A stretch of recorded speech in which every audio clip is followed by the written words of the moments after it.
Isang magandang araw na naman para matuto ng Bible. Meaning ng obey Him sa Acts chapter 5 verse 32. Tara, samahan niyo akong pag-aralan ito.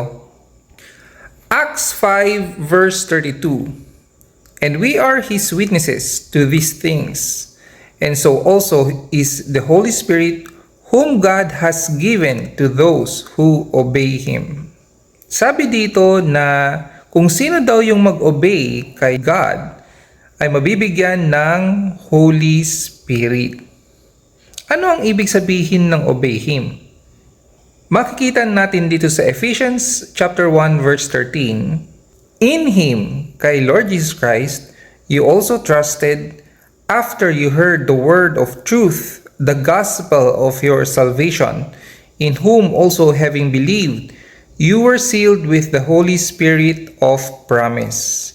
So, sinasabi rito na nung nag-trust ka or nag-believe ka sa good news ng iyong salvation, which is yung death, burial, and resurrection ni Lord Jesus Christ para sa iyong kasalanan, past, present, and future, you were sealed. Nabigay yung Holy Spirit sa'yo, hindi lang yon. Naselyo sa'yo yung Holy Spirit. Ibig sabihin, hindi ka papakawalan ni Holy Spirit. Promise daw yon. Continuing, who is the guarantee of our inheritance until the redemption of the purchased possession to the praise of His glory.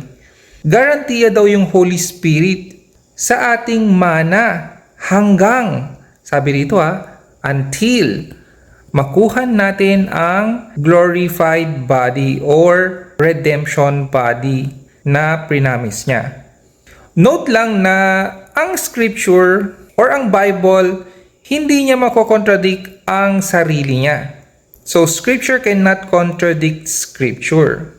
Kaya nga dito sa Ephesians 2:8-9 sabi, for by grace you have been saved through faith, and that not of yourselves. It is the gift of God, not of works, lest anyone should boast. So grasya lang tayo nasalba, sabi. Sa pananampalataya, through faith, believe or trust. Yan yung verbs na ginamit dito sa Bible. And that not of yourselves, it is the gift of God. Regalo lang ng Diyos sa'yo yun. Ibig sabihin, not of works, hindi mo pinaghirapan. Hindi mo binayaran dahil gift lang yun, libre lang yun. Lest anyone should boast, para walang makapagmayabang. Dito rin sa Romans 11:6 sabi, and if by grace, then it is no longer of works. Otherwise, grace is no longer grace. But if it is of works, it is no longer grace. Otherwise, work is no longer work. Sinasabi lang dito na ang salvation is by grace, diba? Through faith lang, by believing in Christ alone. Sabi niya, exclusion, hindi pwedeng works, diba?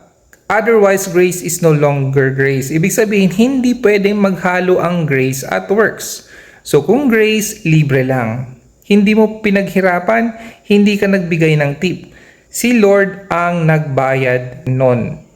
In conclusion, ang ibig sabihin ng Acts 5 ay that the Holy Spirit is given to those who obey God. Sino yung nag-obey kay God? To those who trust, believe, and have faith in Jesus Christ. I hope naintindihan nyo itong short na Bible study natin. Sa muli po, God bless us all always.